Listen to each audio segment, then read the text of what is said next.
So we've just read in Samuel, the book of Samuel, that David's throne would last forever, and his children, who were the seed of David, would sit upon that throne forever. And we also read in other books, Jeremiah chapter 30, Jeremiah chapter 33, Amos, that David would not want a son to sit upon his throne. So it tells us that David's throne would last forever and forever. And so that is why, when we read in the New Testament, that is why it says that Jesus is the seed that is going to sit upon that throne. Because it's going to last forever and ever and ever. So we are taught that Jesus is the seed, and he is the last one that will sit on the throne of David. And that's why the New Testament stresses it so strenuously, because it wants us to know that everything hinges on Jesus taking that throne and ruling over the people forever and ever. But let's turn to 1 Kings chapter 11, continuing on here. And we find that the Almighty Creator is really mad at Solomon. And I want to read this. We find in 1 Kings chapter 11 verse 7, Then did Solomon build a high place for Chemosh, the abomination of Moab, in the hill that is before Jerusalem, and for Molech, the abomination of the children of Ammon. And likewise he did for all his strange wives. Well, now he had about 1,000 wives. Can you imagine how those hills look? Idols all over the hills. You walk out and you look up in the hills, and all you can see is idols. And the Almighty Creator was mad at Solomon for doing that. Now this is a very shocking statement that we're about to read from the Bible. What happened? What did the Almighty do when Solomon did this to him? Well, we read that in verse 11. Now we're in 1 Kings chapter 11, verse 11. And I want to read it now. Wherefore the Lord said unto Solomon, Forasmuch as this is done of you, and you have not kept my covenant and my statutes, which I have commanded you, now hold on. Hold on right here. I want you to pay attention. This is very important. I will surely rend the kingdom from you, and will give it to your servant. What? Wait a minute. That's not supposed to be. Well, we just read it. The Almighty Creator said, I will surely rend the kingdom from you, Solomon, and will give it to your servant. Whoa. It's pretty heavy. But that's what it says. We are reading right here that the kingdom of David has just fallen to the ground. It isn't anymore. You see, the kingdom of David, his seed, was to take the throne, and he would never want a son to sit upon the throne of David.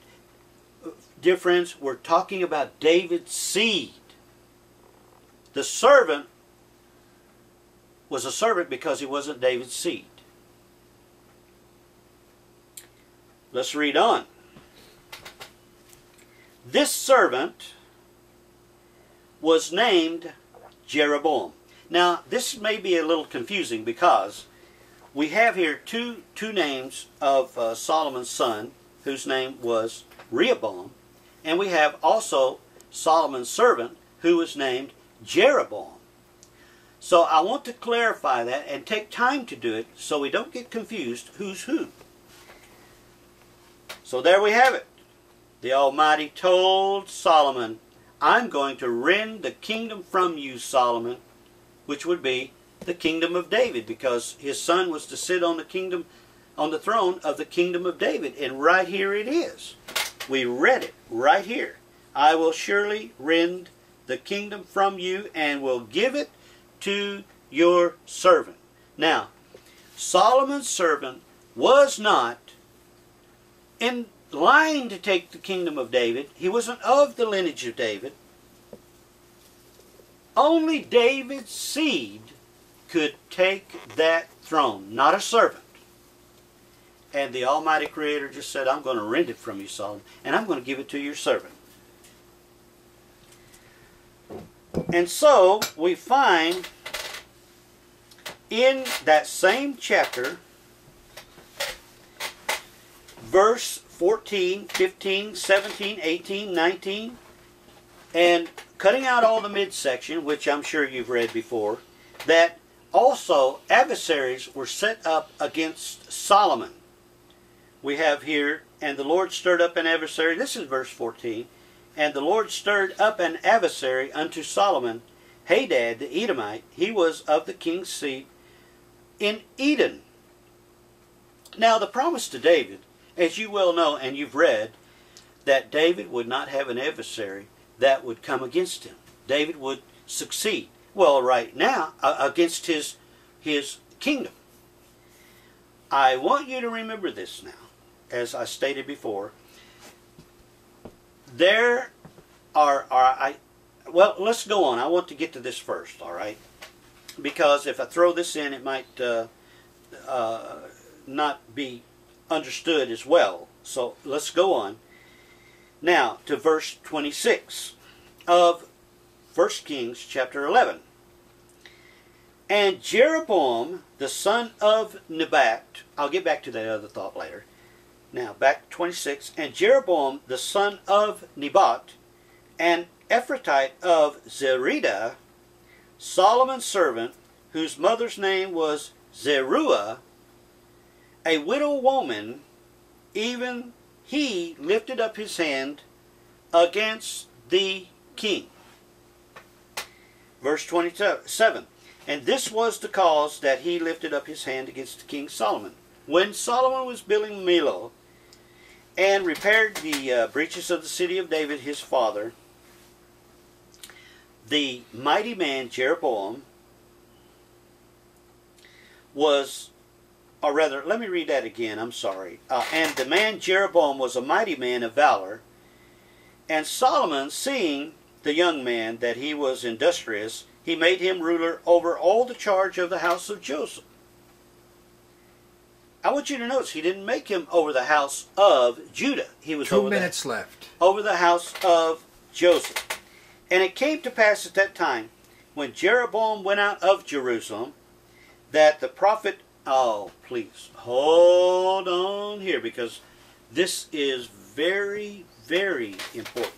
When Jeroboam went out of Jerusalem, that the prophet Ahijah, the Shilamite, found him in the way, and he had clad himself with a new garment, and they two were alone in the field.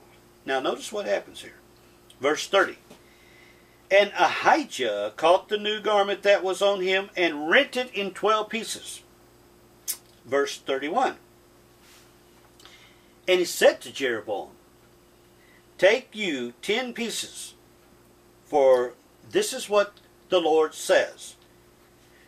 The God of Israel, behold, here's what the God of Israel said to Jeroboam, through Ahijah to tell Jeroboam.